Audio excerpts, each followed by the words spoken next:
Harka fuunee maqaa waaqayyootiin akkam jirtu kabajamtootaaf jaallatamtoota maatii miidiyaa Sootiriyaa biyya keessa biyya daatessanii qophii keenya sunooftanii nu eegaa kan jirtan qophii addaa qabna. Qophiin addaa keenya immoo ayyaana sooma qulqulleettii Dubree Maariyaam sooma filsataa ilaalchisuudhaani qophii addaa isinii qabanii dhiyaannee jirra. Qophii addaa keenya kanatti immoo keessummoota istiidiyoodhaatti qabna. Keessummoonni keenya Diyaaqoon Daanyachoo Girmaa fi Diyaaqoon Fiqaaduu Girmaa wajjin turtii taasisnaa. Isaan wajjin eegaati sirna keessattuu qiddaasee Maariyaamiidhaan wal qabatee dhimmoota kana gubbaarrattidha kan mari'annu. Sirni ayyaana soomaa Dubree qulqulleettii Maariyaamii filsataadhaan wal qabatu qiddaasee fi wuddaasee isheedhaan yookaan immoo galatoo wuddaasee isheetii fi akkasumas qiddaaseedhaan kan inni xumuramu beektu. Kanaatti wal qabatee garuu icciitii waan gurguddaa keessatti barannaa hanga xumura qophii keenyatti wajjin taatan waan baay'ee buufattu waan baay'ee qooddattu jennee abdannaa. Egaa kun miidiyaa Sootiriyaati. Qophiin keenya immoo qophii addaati. Nu wajjin tura isiniin jenna. Galatooma. Kabajamtootaa fi jaallatamtoota obboleewwan keenya Diyaaqoon Daanyachoo Girmaa fi Diyaaqoon Fiqaaduu Girmaa gara istiidiyoo miidiyaa Sootiriyaatti baga nagaan dhuftanii isiniin jechuu jaallanna. Baga nagaan nu dhuftan. Guddaa isin galateeffannaa gaatii qophiin keenya manni kiristaanaa waan hundumaan guutuu kan taatedha. Giiftii waan hundumaan guutuu taatedha. Egaa ayyaanota gurguddaa keessaa immoo ayyaanota manni kiristaanaa kabaju keessaa ayyaanni tokko immoo ayyaana sooma filsataa qulqulleettii giiftii keenya Dubree Maariyaamiiti. Sana keessatti immoo qiddaaseenii fi wuddaaseen keessattuu hiikuudha. Inni hiikamitiire. Kanaaf isiniif immoo akkamitti kan jedhu sana immoo si wajjin mari'annaa waan abbootii keenya irraatii baranne waan abbootii irraatii dhageessan dhaloonni immoo fudhata. Nuti immoo dhalootadha waan ta'eef kan irratti mari'annaa gatiin guddaan keenya irratti mari'annu qabxiin guddaan waa'ee qiddaasee Maariyaamii gubbaa irratti egaa har'a hiikoo isaatii fi yeedaloo isaas dhaga'uudhaaf jirra. Maatiin miidiyaa Sootiriyaa sona'anii nu eegaa jiranii waan harkaa qabdan hundumaati otoo hin dhoksin otoo hin bifatiin gumaachitu jennee abdannaa Waaqayyo hunduma keenya wajjin haa ta'u.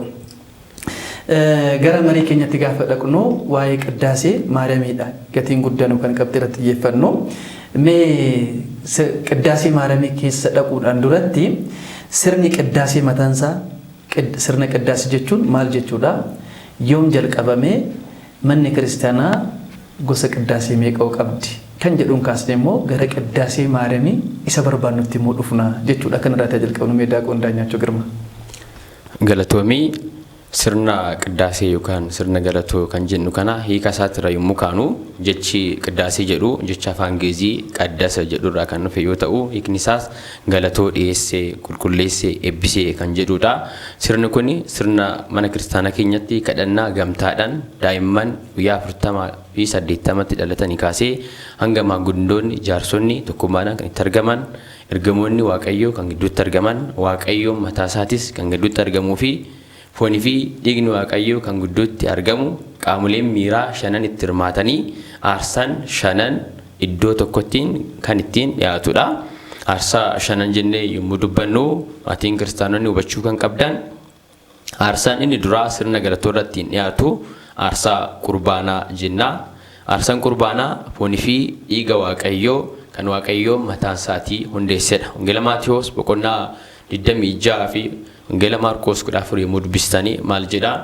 Guyyaa Waaqayyoon halkan Juudaan dabarsee salaatu sanittiin ebistii sana Waaqayyoon ol kaasee nyaata sanas ol ni kaasee xuwwaa sanas wayinii sanas ol kaasee itti aansee ni eebbisee itti aansee isaaniif ni kenne jedha. Ni eebbisee kan jedhu kun gooftaan keenya Yesuus Kiristoos isanii qiddaasee yookaan ni galateessee jennuudha. Maalidhaaf? Foonii fi dhiiga isaa kallattuma kun foon kooti jedhin kennuu isaatiin dura ni kadhate ni galateeffate nama ta'ee foon isaa uffatee gaafa jiru foonii fi dhiiga isaa gaafa jijjiiru galatoodhaan eegalee ni galateeffatee dabarsee isaaniif kenne. Sirni galatoo keenyas kanuma yommuu ibsu maal jedha? Jalqaba irrattiin ilmi Waaqayyoo addunyaa irratti sirna kana dura hin jirre bara Musee san jirre bara raajotaa san jirre Ilaas bira kan hin jirre sirna haaraa addunyaa irratti uume. Kunis guyyaa cidha isaa foonii fi dhiiga ofiisaa kenne. Foon nama biraati miti, foon nyaata biraati miti, nyaata raajonni samiidha bu'ee nyaata mannaa sana miti, nyaata buddeena baraa foon jireenya namaaf laatu, dhiiga jireenya namaaf laatu, foonsaa laatee kenne ni eebbise. Sirni kun sirna haaraadha. Kanaaf aarsaan jalqaba aarsaa qurbaanaa mataa isaatiin gooftaan kan dhiyeesse foon isaatii fi hiika isaatiidha. Inni lammaffaa sirna galatoo keessatti aarsaan dhiyaatu aarsaa afaanii. Namni kamiyyuu sirna galatoo gaafa dhaabbatu lubni haa jedhu jedha sirni galatoo keenya. Hiikaa lubni haa jedhu, lubni kan jedhu jira jechaadha. Uummanni haa jedhu jedha. Uummanni callisee dhaabbatu waan lubni jedhu sun dhaggeeffachuu qofa miti. Jalaa qabee wanta inni deebisu jira. Daaqoniin haa jedhu jedha. Afaan inni galateeffataa jecha waaqa amanii sana afaan isaatiin dhugaa ba'iinsa inni kennu jira. Kadhannaadhaanis haa ta'u, galatoodhaanis haa ta'u.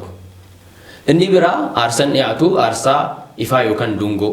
Mana kiristaanaa keessatti dungoon yookaan ifaan ni ifaa, luboonni ni qabatu, daaqonoonni ni qabatu. Aarsaan kun aarsaa ifaa mana kiristaanaa keessatti dhiyaatudha. Kanaaf aarsaan inni biraa aarsaa qaamati. Namni sirna galatoo keessatti ni dhaabbata. Dhaabbiidhaan mana kiristaanaa keessatti sirni galatoo jalqabaa gadhumaatti dhaabbachuudhaan sirna galatoo kanarratti ni hirmaata. Sagada gaafa jedhamus sagaduudhaan hirmaata. Kun aarsaa qaama keenya dhiyeessinudha. Kanaaf sirni galatoo kun of danda'ee qaama keenya inni biraa immoo aarsaa kana gaafa dhiyeessinu aarsaa shanan kana qaamoleen miira keenya shananuu ni hirmaatu. Fakkeenyaaf afaan inni dubbatta yoo ta'e afaan ililliidhaan galateeffachuudhaan jala qabuudhaan gaafa dubbattu afaan kee ni hirmaata. Ijji kee ni hirmaata sirna galatoo kanarratti. Lubichi gaafa ba'u gaafa seenu daaqoniin suni gaafa naanna'u waan hundumaa ni ilaalta ija keetiin. Ijji keenya waan gaarii ilaalti. Ijji keenya hojii hafuura qulqulluutti ilaalti. Ijji keenya hojii gooftaa keenya Yesuus Kiristoos sirna galatoo kanarratti ni ilaalti. Harki keenyas guyyaa kana ni qulqullaa'a. Waan qulqulluu raawwata. Maal gochuudhaan? Macaafa qulqulluu wangeela gooftaa keenya Yesuus Kiristoos harka ofiitiin qabatee ni dhungata. Galata laataaf. Ni sagada, ni jilbeeffata. Harki keenyas ni hirmaata. Qaamolee miira keenya keessaa guyyaa kana qaamni gurri keenyas guyyaa kana maal raawwata? Dubbii hamaa dubbii seexanaati miti kan dhaga'u. Dubbii hafuura qulqulluurraa dubbatamu. Dubbii waaqayyoon dubbatu guyyaatti dhaga'uudha. Kanaaf qaamolee miira keenya keessaa qaamni kamiyyuu funyaan keenyas yoo kaasne kan fuuffatu foolii nama biraatii miti. Foolii ga'ee miti. Ixaana mana kiristaana keessatti aarsaa keenya nuu fudhatee ba'u sana kan qabatudha. Gara sirna galatoo baay'ina isaatti yommuu deebinu akka mana kiristaanaa Ortodoksii Tawaahidoo Itoophiyaatti sirna galatoo 14 jira. Tartiibaan deemuudhaaf yoo ta'e sirni galatoo jalqabarra jiru sirna galatoo duuka bu'ootaatiidha. Inni lammataa sirna galatoo gooftaadha. Inni sadaffaarra jiru sirna galatoo qulqulluu Yohaannis Waldannagoodgaar jennu. Inni arfaffaa sirna galatoo amma irratti dubbachaa jirru qulqulleettii dubaroo Maaramiin. Inni biraa sirna galatoo salastuu mi'eeti. Salastuu mi'eeti gaafa jennu mi'eetiin dhibbaa hayyoota 318 sanii jechuudha. Sirna galatoo qulqulluu Atinaatiyoos. Inni biraa qulqulluu Baasiliyoos. Sirna galatoo Gorgoriyoos. Sirna galatoo Epifaaniyoos. Sirna galatoo Yohaannis Afaawarqee. Sirna galatoo Qeerroos. Sirna galatoo Yaaqoob. Sirna galatoo Diyoosqoriyoos. Fi inni dhumaa Gorgoriyoos isa lammaffaati. Sirni galatoo kuni 14 maqaa isaaniitiin jechaadha. Kanaaf mana kiristaanaa hunda isaanii immoo yerootti gaggeessitu qabdi. Fakkeenyaaf tsooma filsataa yoo ta'e, ayyaana giiftii keenya yoo ta'e gaafa guyyaa tokko, gaafa ba'aataa gaafa guyyaa sadii, ayyaanota dubaroo Maaramii irratti yoo ta'e sirna galatoo Maaramii geggeessina. Gaafa dhalachuu gooftaa, gaafa cuuphaa, gaafa ol ba'uu, gaafa du'aa ka'umsaa yoo ta'e sirna galatoo Diyoosqoroos jedhamu. Maaliidhaaf? Miqilma aalam waskala aalam jedhee dubbata waan ta'eef jalqabaa kaasee waaqayyoon ni jira dhalatus durii kaasee addaamiin utuu uumamin ergamoonni utuu uumamin jira jedha waan ta'eef dhalachuu gooftaatiif immoo guyyaa sana keenya. Kanaaf sirni galatoo hundumtuu guyyaatti gaggeeffaman sirni mana kiristaana keenya keessa jirti. Sirni galatoo 14 immoo walootti kutaalee sadiitti ni qoodamu. Walootti.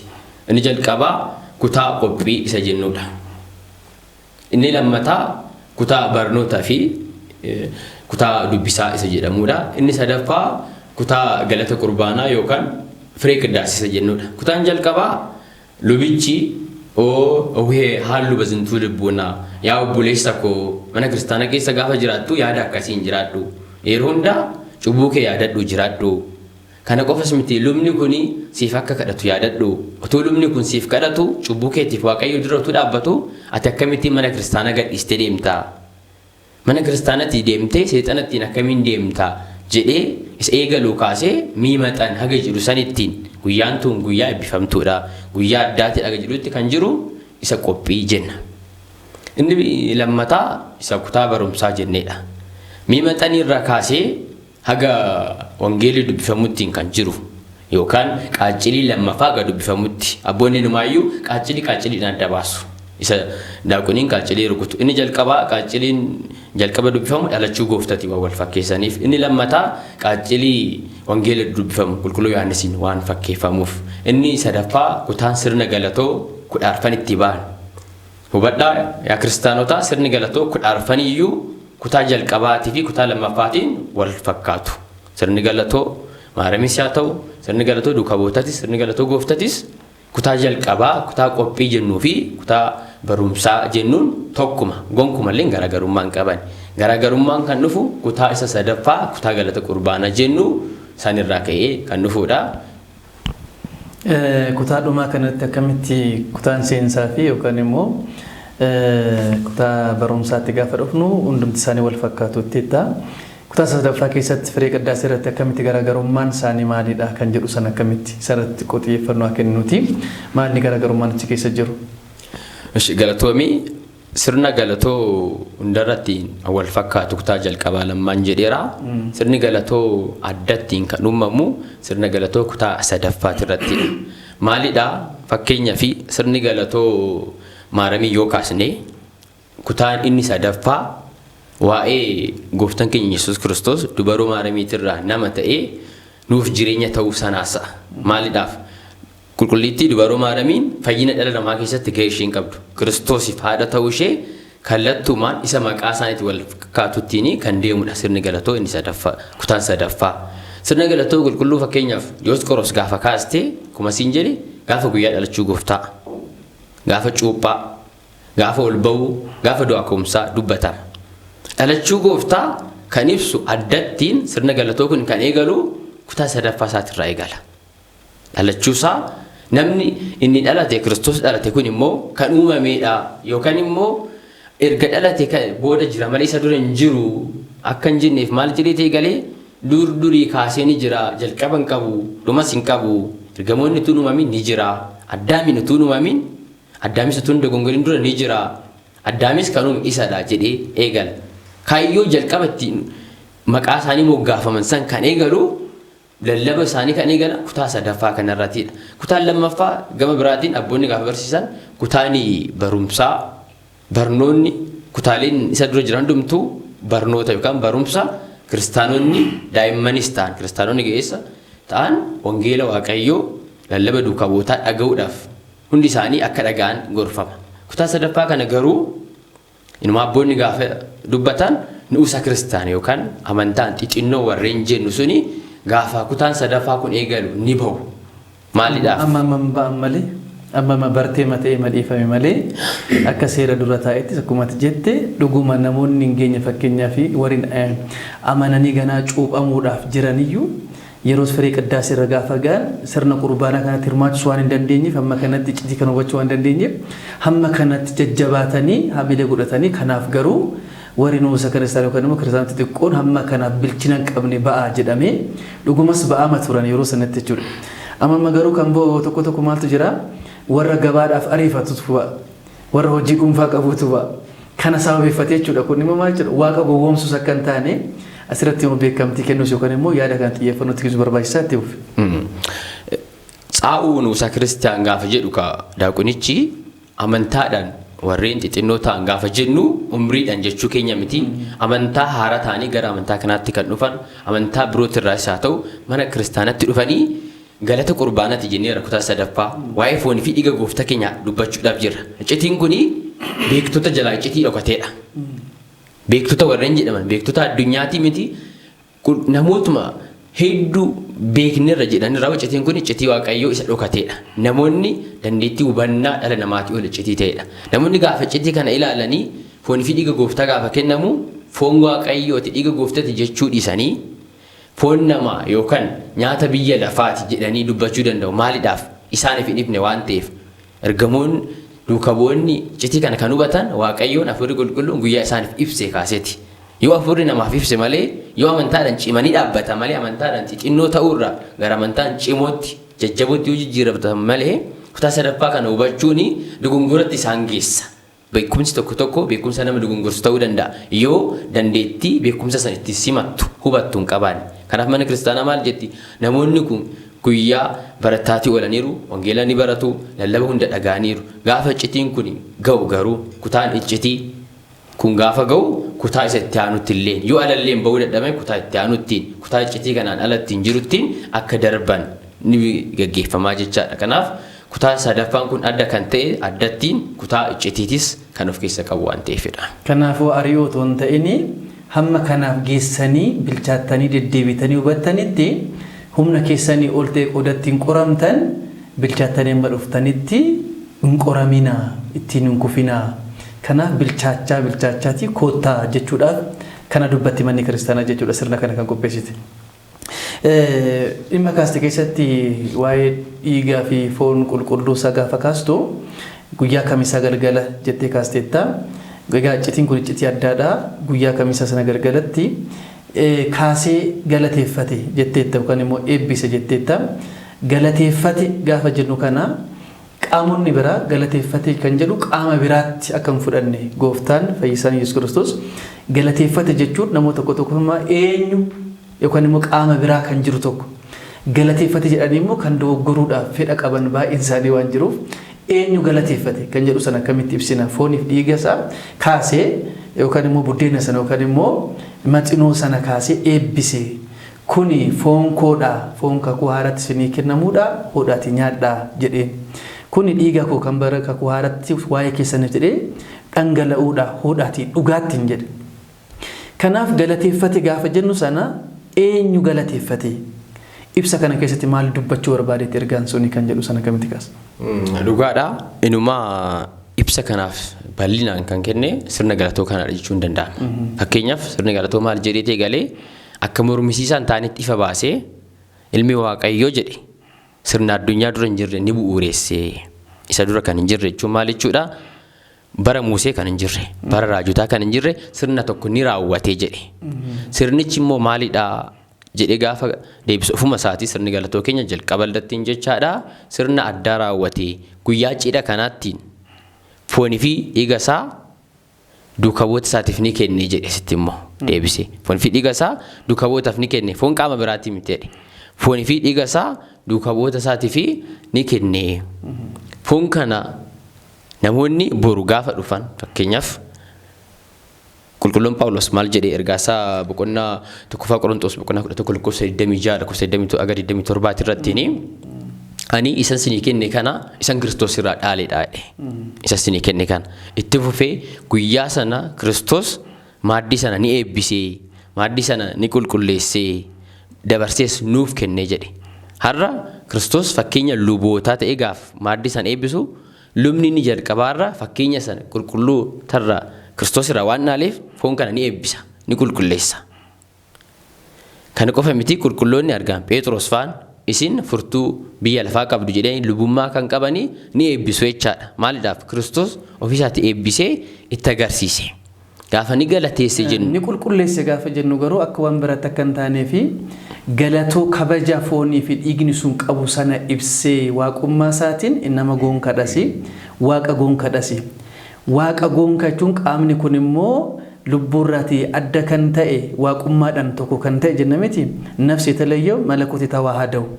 Sana gaafa kaasnu hin qulqulleesse gaafa jedhu dhimmichi qulqullummaan faallaa qulqulluu sana keessadhaa. Jedhanii ilaalcha akkasii keessa kan dhufnee fi kabaja kennamuufi qabu maaliif akkuma titti keessummaa yookaan wanta haaraadha addaa bu'uureessa gaafa jennu sinitti hin fakkaatin akka bara kakuu moofaa sana aarsaa hoolaa fi aarsaa loowwanii fi aarsaa goromsaa kan jedhu sana jira miti qiddaasuma kana gubbaarratti akkasii miti kun ibiddaadha ibidda waaqummaadha. Kan jedhu sana ibsu akka barbaadee fi kabajjisaa sana guddisee mul'isuudhaaf malee waan qulqullummaa dhabee qulqulleessu jechuutti akka nu hubatamneef kan jedhu sana akka ifa ta'e akka barbaade daaqoonni daanyi. Dhugaadha tokkoffaa ni eebbisee ni qulqulleesse kan jedhu isaan ija isaaniitiin kan ilaalati jiran yommuu sanattiin hibistii yookaan bifa daabbootiin isaan dhiyaataa jirudha. Inni bifa dhiigatiin jiru kun immoo wayinii yookaan dhugaatii ijaan ilaalanidha. Amma namoonni daabboo kana kennee fi kuni foon kooti kun dhiiga kootitu jedheeni maali kuni ni ilaalla miti ni beekna miti jedhu. Ija fooniiti ni ilaalu waan ta'eef. Foon kana garuu Kiristoos maal jedheen isa booda namoonni waan akkasii gaaffii bara booddeelleen akka kaasan akka hin dhiyaanneef har'a mana kiristaanaa keessattis namoonni gaaffii akkasii kan kaasneef maal jedhee ni kaasee kadhannaa ni dhiyeessee ni galateessee ni qulqulleessee kuni foon koo isa dhugaa isa jireenya bara baraa namaaf laatudha.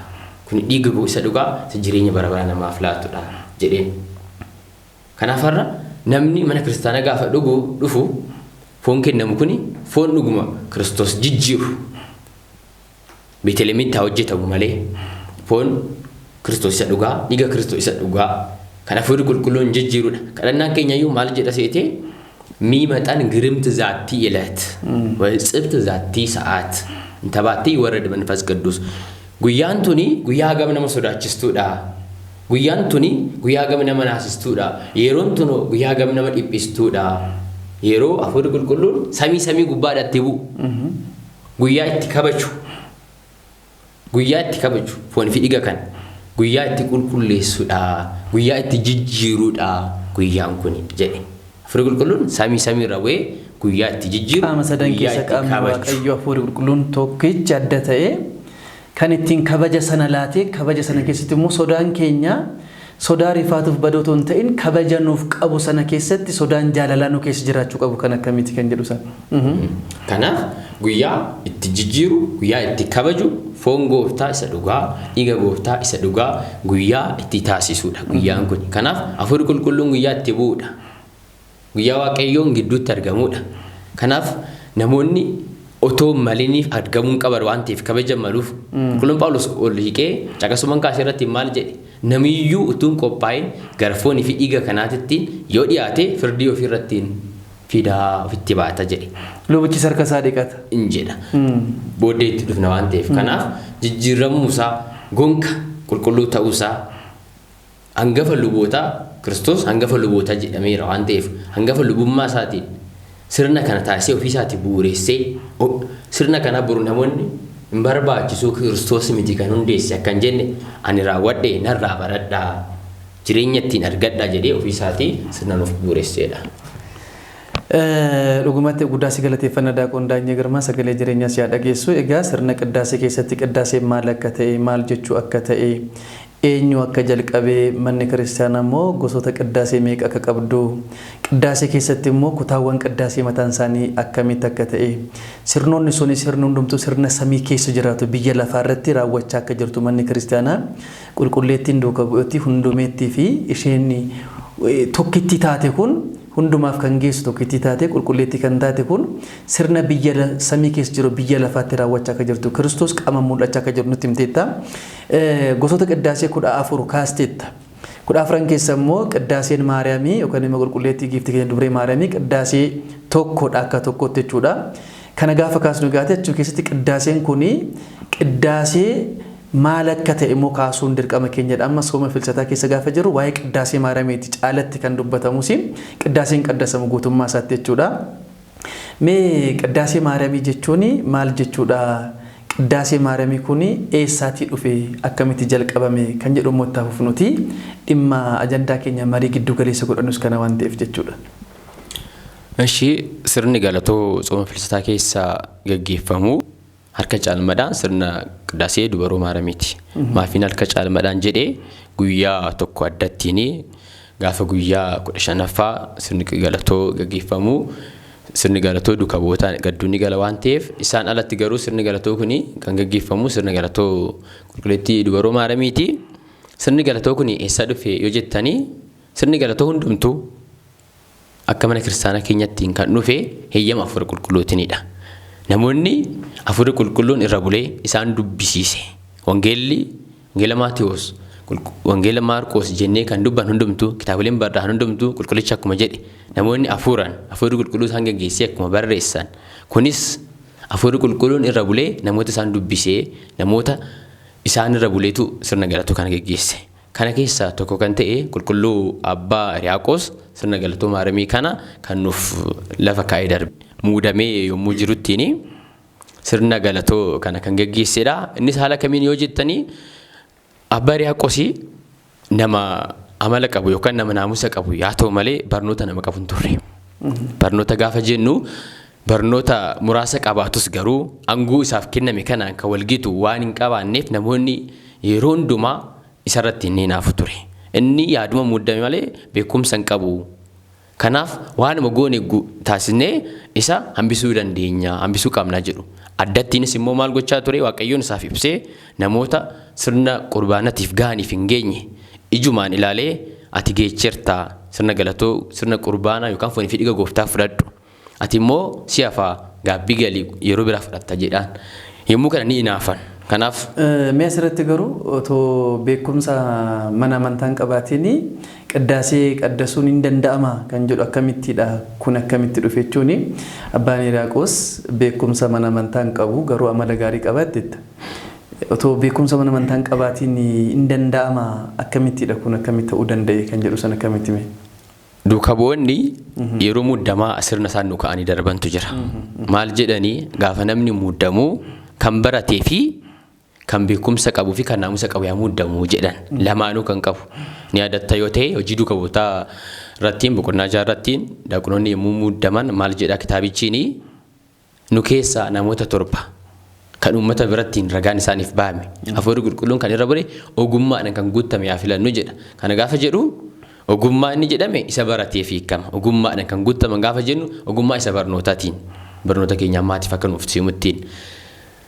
Namoota birattiin kan ragaan bahameef gaafa jennu immoo naamusa amala kan qaban jechuudha. Kanaaf lamaanuu kan qabu yaa muddamu jedhanii duuka bu'oonni sirna kan lafa kaanii darban. Garuu jedhan immoo itti fufanii yoommoo lamaanuu keessaa tokko dhabe inni barate yaa muddamu jedhan. Inni barnoota beekumsa qabu. Maaliif beekumsa isaatiin shakkitoota mana kiristaanatirraa ni balleessaa ganiinsa warra qaban injifachuudhaan Waaqayyoon dhugumatti Waaqayyoo ta'u. Dubaroo Maariyaamiin dhugumatti haadha Waaqayyoo ta'u mana kiristaanatii fi sirriitti mana kiristaanaa dhaabee ni jiraachisa. Kanaaf kan barate yaa muddamu jedhan. Yoo ta'uu baate garuu jedhan immoo ammas. Yoo jechichi maaliif jechi beekumsi isaa suni kana hojjechaa gaafa deemu isa qareeti gara amala gaarummaatti isa deebisuuf hin danda'a isa keessa. Itti fufanis maal jedhan namni immoo barnoota kana dhabee yookaan haga barbaachisuun dhabee naamusa gaarii qaba yoo ta'e naamusa isaatiin yaa muddamu. Maaliif tokkoffaa naamusa qabaachuusaa kiristaanonni naamusa isaatirraa qofanii baratu. Kiristaanni kan nama barsiisu dubbii isaatiin qofa miti beekumsa isaatiin qofa miti jireenyi isaa hin barsiisa nama. Barnoota garuu bulee barataa naamusa qaba waan ta'eef namichi kun baradhu yoo jettee nama diduu miti amala qaba.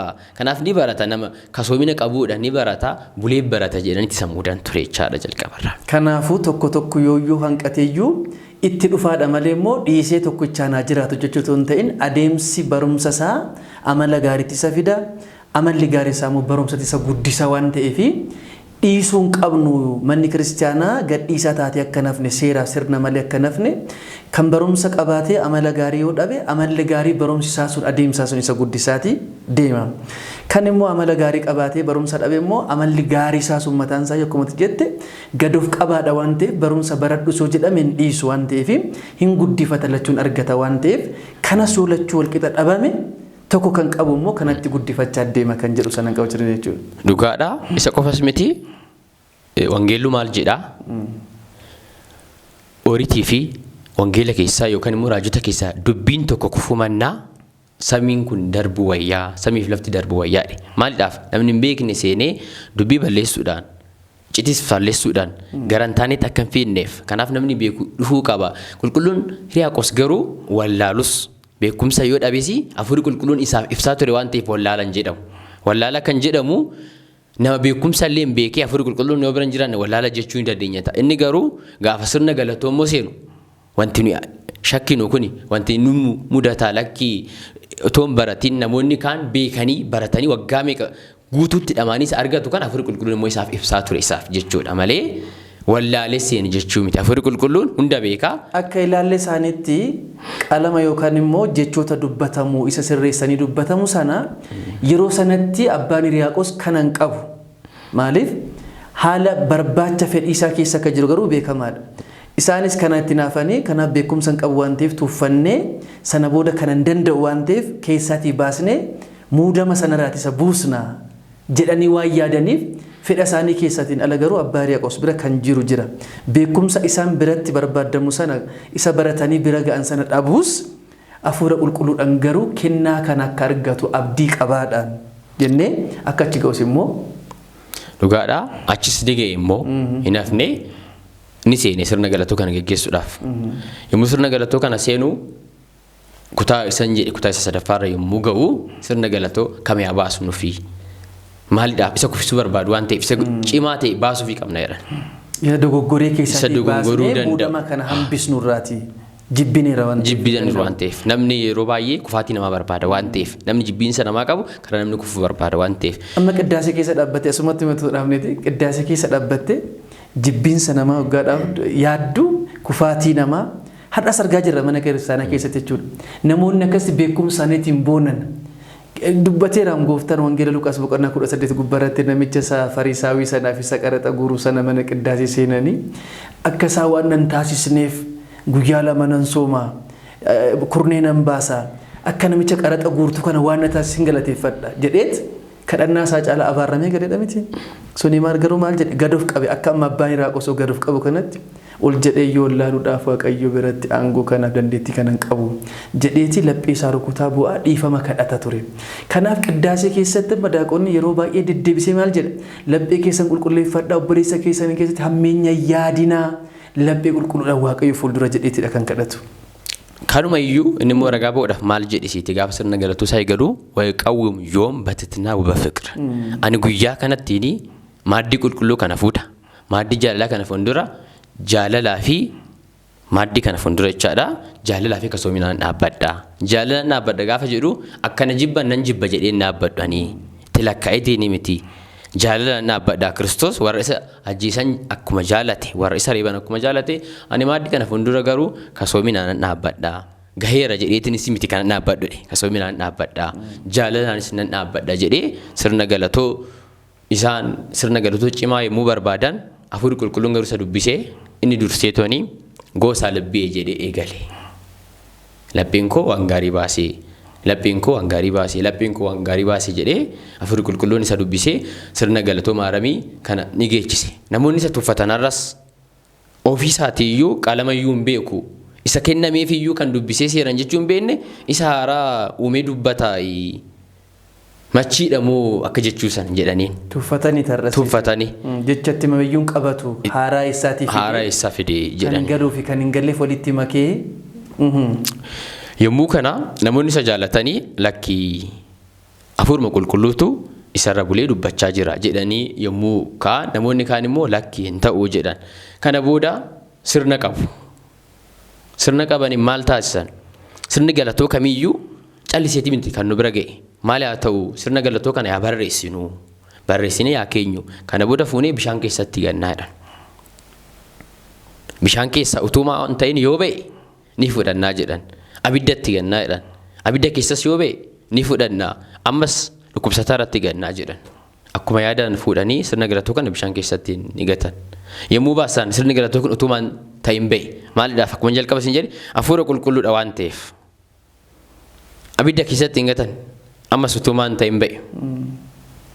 Dhumarratti dhukkubsataa miti isa du'e irratti illee darbatan du'aallee kaase. Kana booda sirni galatoo kun sirna galatoo 14ffaa ta'ee mana kiristaanaatti galmaa'ee amma har'aatitti fayyadamaa jirra. Amma dhuma addunyaattis immoo sirna galatoo maaramii kana ni gaggeessinaa jechaadha. Guddaas galateeffannaa kanaaf namni gadoof qommaadhaan jiraannan kennaa hafuura qulqulluu argachuudhaaf dhiyoodha. Kanaaf gadoof qabuudhaan deddeebi'uun mana kiristaanaa keessatti gatii guddaan gadoof qabu akka ta'e abbaa Hiriyaaqoos irraa qulqulluu Yohaannis Coopharraatii baranna. Kophee miila kee hiikuun kan naaf hin geenye kophee hiiktuu miilaa kan naaf hin geenye jennaan Kiristoos maal ittiin jedhe kottuu mataa keetiin irra kaa'e jedheet namni kophee miilaa hiikuudhaaf sodaatu gadoof qabe harka isaa mataa Kiristoos irra kaa'e Kiristoos cuuphee jedhamee Yohaannis cuuphaa jedhamee maqaa kan hundumaa qabate. Kanaaf gadoof qabuun kennaa hafuura qulqulluu akka namaa kennisiisu har'as mana kiristaanaa keessatti kan jiraachaa jirrus kan jiraachuudhaaf deemnus kan tajaajilaaf dhaabbannus sirna kana keessatti gad of qabummaadha hangafti guddaan beekumsi guddaan gad of qabuudha kan jedhu qabxii guddaa Abbaa Hiriyaaqoos irraa barannaa eebba isaanii nurraa bulu. Egaa Daaqoon Daanyachoo Girmaa guddaa si galateeffannaa Abbaa Hiriyaaqoos irratti kaatee qiddaasee maaramii kan qopheessisadha Waaqayyo isaaf iccitii kana ibsee fi dubree maaramii baay'ee jaallatas immoo keessatti akkuma qulqulluu Efreem maal taaka qulqulluu Efreem sana galata ishee kana nyaadhee dhugee uffadhee akka isaa ton ta'e hawwi kan jedhu sana hawwi kana immoo afurii qulqulluu namaa guutaa dubree maaramii immoo kadhatti kadhannaan ishee immoo kadhannaan haadha kan mataa gadi nama qabachiisu miti jedhanii abbootiin dubbatanii kana immoo ta'eef arginee jira. Kana keessatti seensa irratti gosa albee qaala sannaa'e jedheeti yoo sadira deddeebi'e kanaatiin seeni qiddaasee ishee jechuudha. Mee Daaqoon Fiqaaduu Girmaan immoo egaa hundumtuu kennaa adda addaa qaba.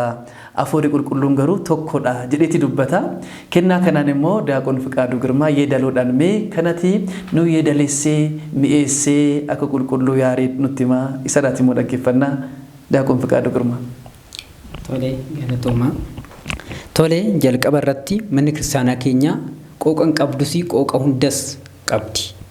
Kana gaafa jennu manni kiristaanaa keenya qooqni ishee hin qabdu yookaan immoo qooqni ishee qooquma hawaasa iddoo itti argamtu sanaati jechuudha. Sanumaan barannaa sanumaan yeedaleessinaa. Sababni isaa maalidhaa? Ummatumti kiristaanaas ummataan isaanii mana kiristaanaati waan ta'eef jechuudha. Galmi keenyaas dhageenyee barannee ittiin lapheen keenya cabee iddoo sana galuudha. Samiitti biyyi keenya samiidha waan ta'eef kanaaf nutis akkuma namaaf galuuf hubatamuuf jenneetu afaan Oromiffaatti hiikneetu yeedaleessinaa jechuudha. Kanaaf jechi isin amma kaastan afaan Oromiffaatti gaafa yeedaleessinu akkas jedha.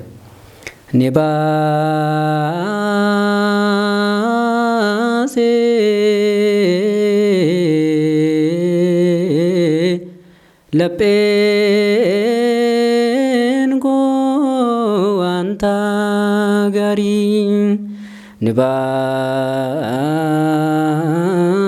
baasee lapheen koo wanta gaarii ni baasee lapheen koo wanta gaarii. Mee giizidhaan irra deebi'ee giizidhaan si jedhame.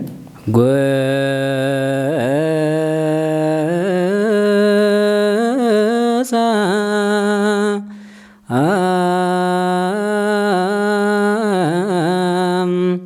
libbee qaala sannaa'e